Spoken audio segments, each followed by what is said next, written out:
देखिए, आज वो शुभ अवसर है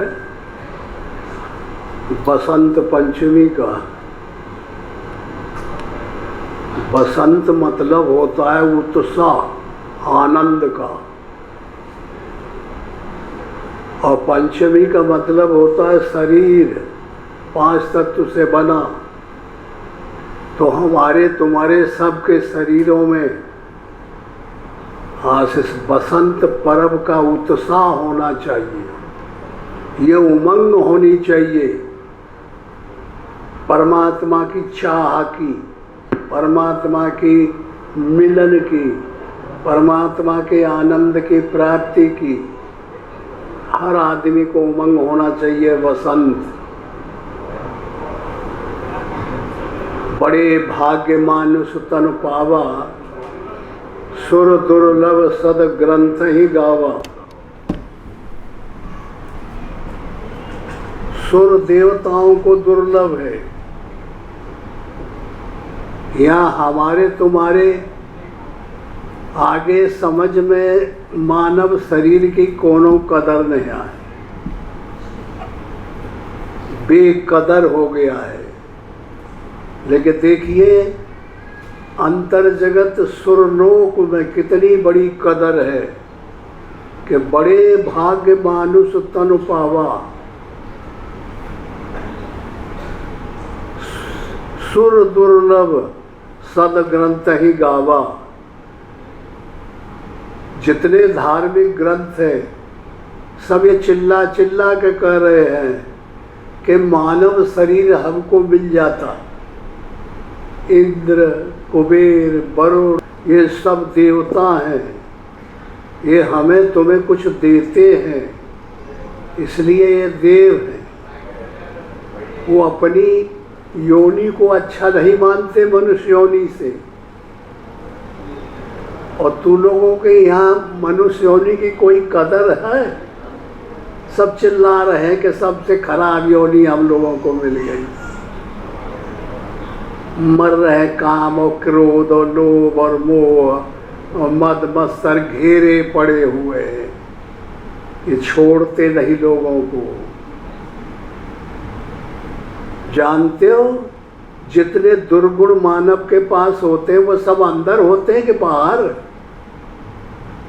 अंदर होते। और ये देखिए कदर लोगों की कि देवी देवता भगवान मंदिर पूजा करते हैं तो बाहर से, वो भगवान वहाँ बैठे, हम यहाँ से पूजा कर रहे हैं। वो अंदर बैठे हुए काम, क्रोध, लोभ, मोह, मद मत्सर, आशा, तृष्णा, विषय, वासना, और वहाँ से भगवान इनको निकाल पाएंगे? और जब भगवान को भी अंदर लाओ ना,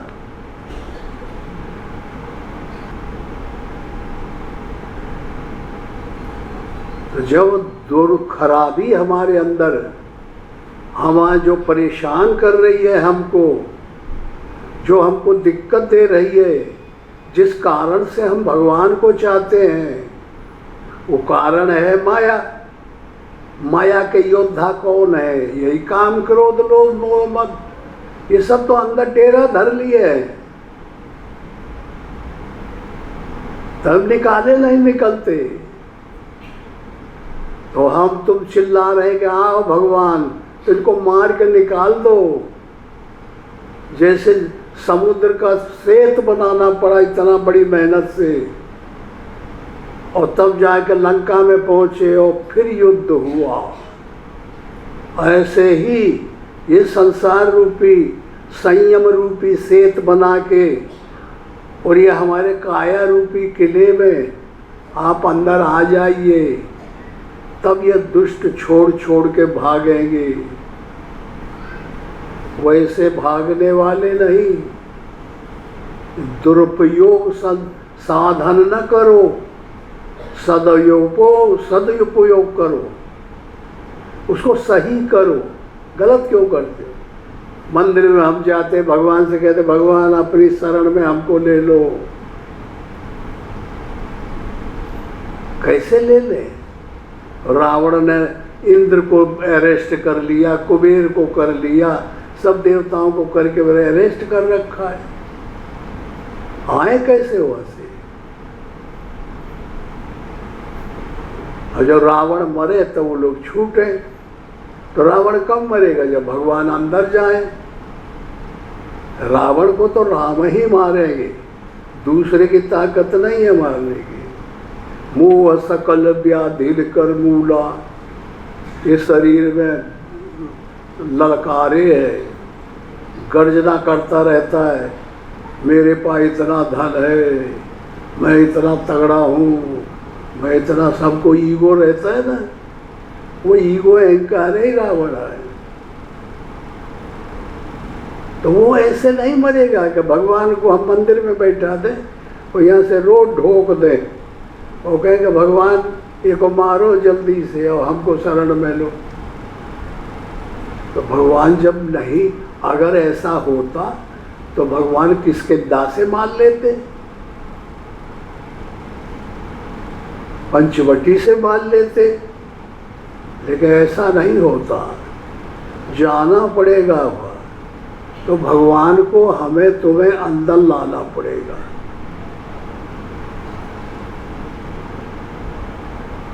अब ये समझ में आना चाहिए कि भगवान अंदर हो। भगवान वहाँ से काम न करेंगे, फोटो से काम नहीं करेंगे।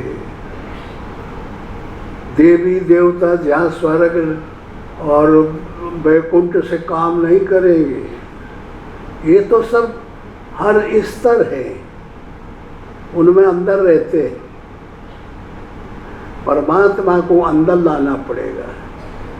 मेरे भाई बहनों, अत्यंत प्रेम भगवान में हमें करना है और इस सही धारा, सही कायदा, सही संविधान को समझना है। ऐरे नहीं, दुरुपयोग नहीं, राम राम राम राम चिल्ला रहे हो, मन निकल के विषयों में दौड़ रहा है। ये कौन राम राम काम करेगा? इसलिए गोस्वामी जी कहते हैं कि राम नाम में अंतर है, कहीं हीरा कहीं पत्थर है। तो जो हम राम राम कहते हैं और मन हमारा निकल के बारीक है और जिभ्या राम राम कह रही है और विषयों में चला जाता है, वो नाम कोई फायदा नहीं करेगा। नाम लेने का, भजन करने का, ध्यान करने का, संयम करने का तो एक ही मतलब है कि भगवान को अपने अंदर लाना। और ये महात्मा लोग करते हैं। महात्मा महानतम टाइटल तब ही मिलती है जब भगवान आ जाते हैं। सब हृदय में ध्यान करते हैं परमात्मा का, और हृदय में नहीं करेंगे तो कुछ भी नहीं मिलेगा। बाहर देखेंगे भगवान के हम प्रणाम कर रहे हैं तो गो गोचर जहाँ लग मन जाई, सो सब माया जाने ओ भाई। जहाँ ये निद्री देखती हैं, नेत्र देखते हैं, पैर जाते हैं, हाथ करते हैं, जिभ्या बोलती है, ये तो सब माया है ना। ये में भगवान थोड़ा ही है। भगवान तो अंदर है, अंदर लाना पड़ेगा। अगर अंदर एडजस्टिंग है और ये हमारा निश्चित सुरूर मूवमेंट ये बन गया है कि हम वहाँ देख रहे हैं और दुनिया का मालिक ये बैठा हुआ है, सब का कारण। ये दुनिया कार्य है, वो कारण है। कार्य में कारण अनुगत रहता है, कार्य नहीं रहता। इसलिए कारण सही है, कार्य गलत है। इस अनुगता की भेद वृत्ति से, अन्वय व्यतिरेक युक्ति से ये सिद्ध होता है कि परमात्मा को अंदर लाना है। अंदर तो वो है ही है, लेकिन मानते नहीं कोई। मानते मन को है और मन है बेईमान।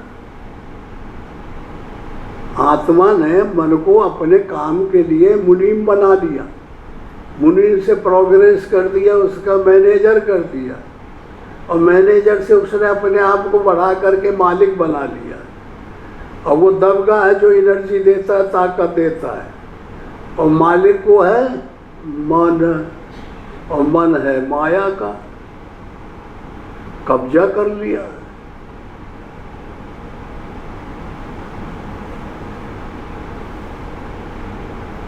अब ये कब्जा कैसे छूटे, इतना झगड़ा है, ज़्यादा झगड़ा नहीं।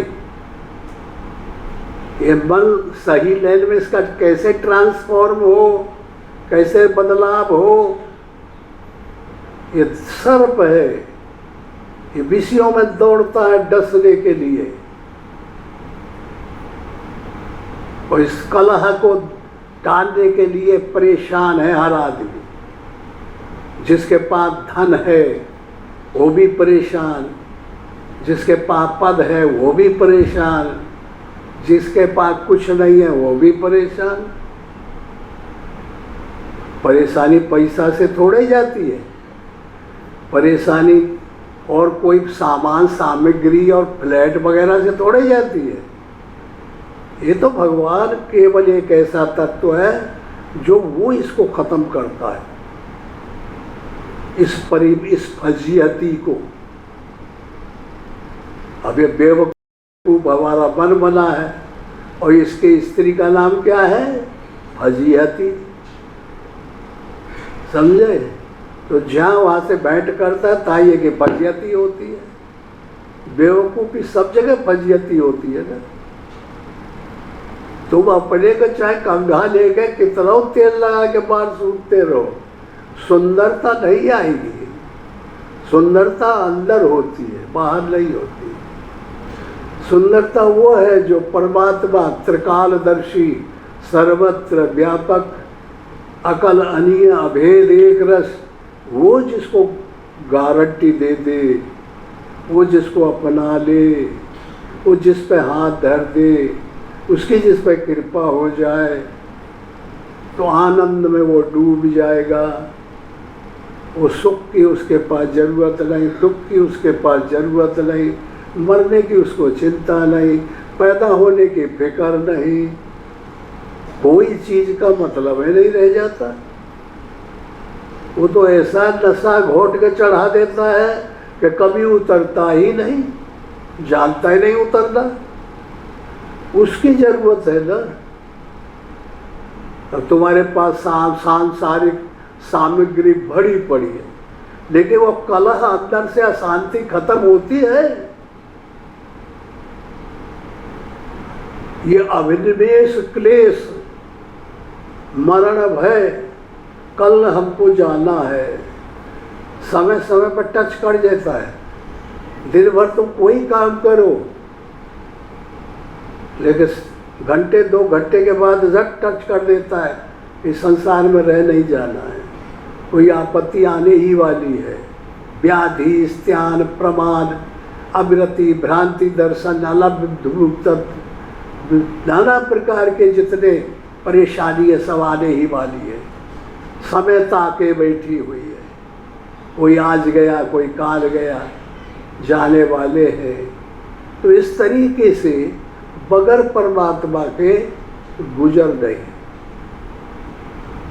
और परमात्मा को अंदर लाना है। ये हमारी बहुत बुरी और दुरुपयोग है यह, कि हम मंदिरों में जाते हैं और वह प्रणाम कर आते, भगवान वहाँ हैं, हम यहाँ हैं। तो भगवान जब आ जाएगा तब वो भागेंगे ना।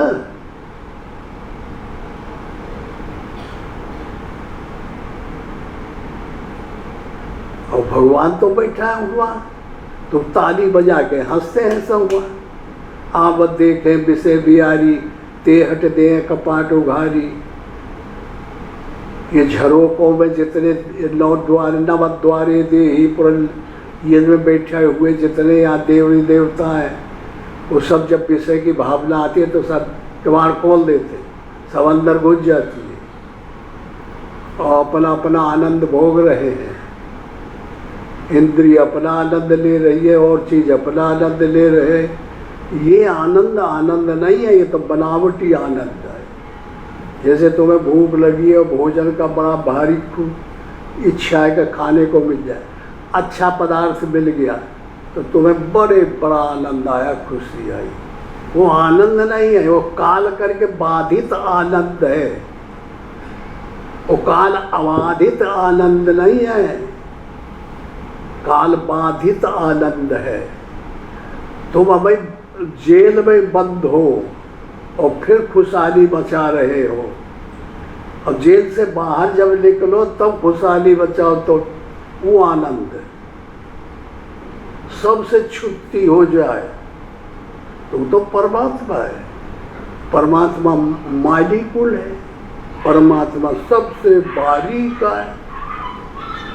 परमात्मा तो नेत्र देख भी नहीं सकते, इंद्रियों से परे है। कोई तरीका हमारे पास है ही नहीं शरीर में जिससे कि हम परमात्मा को समझ सकें। ये तो गुरु लोग जिनसे हम लड़े भिड़े, उनकी शरण में गिर जाएं, रोए गाएं और उनसे मिले। हो सकता है कोई युक्ति बता दे। एक बहुत बड़ा सेठ था, अरब खरबपति, कलकत्ते, बम्बई, अमेरिका, रूस, जर्मन, जापान, सब जगह उसके कारखाने थे। रहने वाला इंडिया का था। जब गांव में आया तो जानते हो भारत कहाँ रहता है?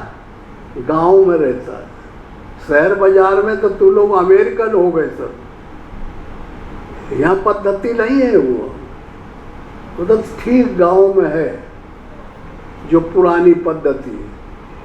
तो वहाँ जब जाएगा आदमी तो ना गुसल खाने हैं, ना टट्टी घर है, ना कोई मतलब है। शाम हुई लोटा उठाए और कहाँ जा रहे साहब? कहे मर मैदान जा रहे हैं। सेठ भाई चले गए मर मैदान। जब मैदान होकर के उधर से थोड़ा अंधेरा होने लगा, आ रहे थे तो आवाज आई जोर से, सेठ। तो सेठ कहा, बोले कौन आवाज है? एक पे तो नहीं बोला, दूसरे में सेठ जी कि हाँ भाई कौन है? कहे मैं भूत हूँ। एक पीपर का पेड़ से आवाज आई। क्या? बोले क्या है? कहे मुझे नौकरी करना है। तो लंबे लंबे कदम लेके भागने लगा कि भूत तो मार डालेगा, जाने ये कहाँ फंसे चले जा रहे। तो कहे ना रुको रुको रुको, हम कुछ नहीं लेंगे तुमसे। और इतनी स्पीड से हम काम करते हैं कि हजारों आदमी, कितनों आदमी कभी नहीं हमारी बराबरी कर सकते। तो उसको थोड़ा लालच आया। जानते हो कि जब पैसा जिसके पास ढेर हो जाता है तो लालच आ जाने लगता है कि इतने अब हो गया, फिर इतने हो गया, तो इतने हो गया, तो इतना हो गया, तो फिर अब बाहर से खर्च न हो पावे। आमदनी बढ़ते जाए, यही में आदमी खत्म हो जाता है। तो ऐसा सेठ था वो। तो कहा, बोले मैं कैसी नौकरी करोगे? वो तो भूत ने कहा कि हम सब काम करेंगे जो भी तुम बताओगे। तो सोचे कि ये एक आदमी के बराबर करेगा, 10 आदमी के बराबर करेगा, 1000 के बराबर करेगा। हमारे यहाँ तो लाखों आदमी काम करते हैं, तो बहुत बड़ा फायदा हो जाएगा। ये बहुत ज़रूरी है, इसको रख ही लिया जाए। साला कैसे खाएगा? हम तमाम काम बता देंगे। अपनी बुद्धि से उसने सोचा। कहा, बोला ठीक है, हमने रख लिया, आओ। अब घर लेके आया। बताओ काम क्या हुआ? कलकत्ते से आज की रिपोर्ट लेके आओ। फलाने से लेके आओ। तो सेकंडों में काम करे। मन की गति। अब भाई तुम घर चले जाओ, जौनपुर चले जाओ, बनारस चले जाओ, वहाँ जाओ। यहाँ देर लगती है, मन तो बहुत तीव्र गति से दौड़ने वाला है। बेवों से भी ज्यादा दौड़ता है। तो वो इतना जल्दी काम करते करते बताते बताते सेठ ही थक गया। तो कहाँ तक बताएगा काम, इतना जल्दी काम करने लगा। तो फिर वो कहो दौड़ के आवे कि खा डालता होगे, बताओ काम। फिर ये काम करे, फिर दौड़ के आवे, फिर खा। तो सेठ का खाना पीना सब छूट गया और खटपाटी लेके पड़ रहा, रोना गाना पिट गया कि अरे मारो भगवान, कहाँ से ये भूत मिल गया, अब कैसे बचेंगे, क्या होगा। रात भर रोता रहा। सुबह देखता है कि एक सन्यासी अच्छे धमधूस और दंडी स्वामी चले जा रहे हैं, निकल के रहे रोडे रोड। तो शुद्ध बुद्धि हुई, भूत छोड़ा उस समय। तो कहे इनके पास जाना चाहिए, ये बड़े करामाती कोई कोई बाबा होते हैं, शायद कोई इल्म, कोई युक्ति, कोई तरीका मुझे बता दे। गया दौड़ के, रोया गाया, कह सुनाया पूरा वृतांत कि भगवान ये हालत है मेरी, मैंने एक भूत को रख लिया है और भूत मुझे कलने नहीं देता, मुझे खाए ले रहा है, अब मैं करूँ क्या। तो कह बोला अच्छा बैठ जाओ। थोड़ा महात्मा बैठ गए। तो कह बोला भूत कहाँ है, भूत को बुलाए, आ गया। तो महात्मा बोले बोल जाओ कटिंग बांस ले आओ, हमको भागवत सुनना है, पताखा जो फहराते लम्बा बांस लाओ भूत। तो गया दौड़ के गए, वो ले लिए, ये ले आया। क्या गाड़ दो इसको, गाड़ दिया कि जाओ इसी पे चढ़ो और उतरो, यही तुम्हारा काम है। और सेठ से कहेगा जा अब जा देसी घी के परांठा शुरू कर खाना, अब ले फिर वैसे ही हो जाएगा, घबराना। अब तो क्या कोई भय डर नहीं, जब काम हो तो बुलाना भूत इधर आओ, ये काम करो, ये काम करो। और जब न काम रह जाए तो कह जाओ चढ़ो उतरो से। तो सेठ तो मजा पड़ गया, डबल फूट गया पहले से। तो यही है, भूत नहीं है वहाँ, ये अध्यात्म विषय है, ये हमारे तुम्हारे पास सबके पास है। ये बल है भूत, और ये जीवात्मा है सेठ, ये अनादि है, इसने इसको रख लिया है काम करने के लिए। और वो इतना तीव्र गति वाला हो गया है कि उसको खाए डालता है, आत्मा को अधोगति में पहुंचा दिया है। परबस जीव सुबस भगवंता, ये मन ने दाब दाब के उसको परवश बना दिया है। तो वो सेठ परेशान है। तो कोई सन्यासी मतलब सदगुरु मिल जाए तो उनसे रोए गाए समझाए, दया आ गई। तो उन्होंने बता दिया कि भैया ये नीचे निरंजन माला घट में फिरे दिन रात, तुम्हारे हृदय में, हर आदमी के हृदय में ये श्वासा जा रही है ना, ऊपर जाती है नीचे जाती है, नीचे जाती है ऊपर जाती है, यही बांस है, इसी में चढ़ रहा उतारो। निरंजन माला घट में फिरे दिन रात। तो महात्मा इसी बांस को पकड़ लेते हैं, बस इसी पर चढ़ते उतरते रहते हैं। इसी को अजपा, अजपा जाप कहते हैं, इसी को अनहद कहते हैं। काम कर रही है ऑटोमेटिक। अब इसको खड़ा होकर सुनना है।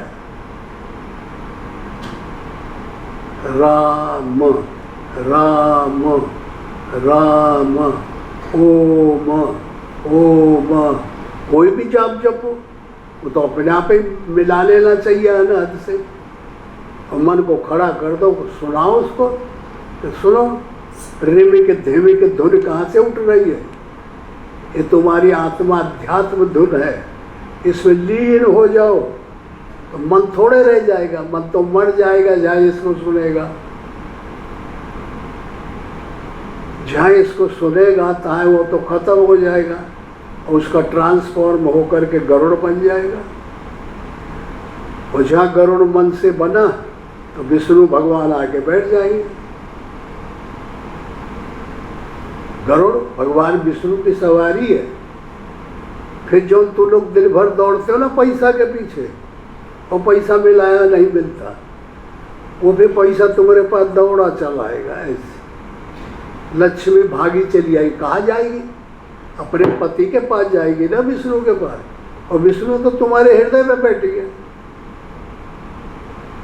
समझ में आ रहा है ना? तो लक्ष्मी भागी चली आएगी, भागी चली, फिर कोई कल्पना नहीं रह जाएगी, कोई दिक्कतें नहीं रह जाएगी। इसलिए भगवान को अंदर लाओ, बाहर से काम नहीं चलेगा। बाहर तो वो भी जिंदगी भर बैठा रहेगा, तुम भी बैठे रहोगे, मतलब जहाँ की तहाँ रहेगा, और हम भजनों पढ़ते रहेंगे जिंदगी भर, और कुछ नहीं मिलेगा। जैसे भोजन बना दो, थाली वहाँ रख दो, और तुमको यहाँ बांध दिया जाए, तो फिर देखते रहो, चिल्लाते रहो, रोते रहो, लाओ भोजन, मिलेगा? हाँ, तो भोजन यहाँ आना चाहिए, भगवान यहाँ आना चाहिए, तब पेट भरेगा। वहाँ के माथे नहीं चलेगा, बाहर के माथे नहीं चलेगा। वो ठिकाने पर पहुँचाओ। भगवान राम देखिए वनवास हुआ, क्या क्या हालतें हुई। अब ये मानस कथा है, राम चरित्र मानस, राम के चरित्र मन से। तो कितना अच्छा उदाहरण है। राम रावण का युद्ध था ये काम क्रोध लोभ मोह मद मत्सराशा तृष्णा विषय वासना बाईं तरफ भरे पड़े हुए हैं हर आदमी के पास, और ज्ञान वैराग्य शांत संतोष क्षमा सद्गुण बाईं तरफ दाहिनी तरफ बड़े पड़े। ये भी विद्या है, यह अविद्या है, ये दोनों मिलके माया है। और यही काया में ये घिरे पड़े हुए, और दिन भर मन से टिकट टिकट लगाए रहते हैं, इधर जाओ इधर जाओ इधर जाओ, कभी रुकता है एक जगह? तो समझ लो, तो यहाँ लाना पड़ेगा। पंचवटी कहते, पंचवटी चित जल पावक गल समीरा, ये शरीर को भगवान इसमें रहे। तो इस तरीके से अब समझ लीजिए राम को कहाँ लाना है। राम को हृदय में लाना है। राम जब यहाँ आ जाएंगे आपके हृदय में, सब काम हल हो जाएंगे। ये पैसा पैसा पैसा की नदी बहती चली जाएगी, कोई कमी नहीं रह जाएगी, किसी चीज़ की कमी नहीं रह जाएगी। तो ऐसे शैली से थोड़ा सा हम इसलिए टच कर रहे हैं कि ऐसी शैली से काम करो, बौद्धि से मन का हिसाब किताब बैठा हो, धुआंधार नहीं कि लीक के पकड़। कहीं भेड़ रही जंगल में करोड़न, तो एक संप आ गई तो एक भेड़ घुस गई, सब घुस गई, तो फ्रेज बन गया कि भेड़ वाली चाल। ये भेड़ वाली चाल को छोड़ो, और तुम्हारे पास भगवान ने सब कुछ दिया है, और बैठ के सोचो। और जो कामयाब हो गया ये विषय में, एक बड़ा भारी जंजाल रूपी समुद्र में, ये संसार में, उसकी बात सुनो, उसके पास बैठो, उसके पद चिन्हों पर चलो, तो कल्याण का मार्ग प्रशस्त हो जाएगा। बोलो गुरुदेव भगवान की।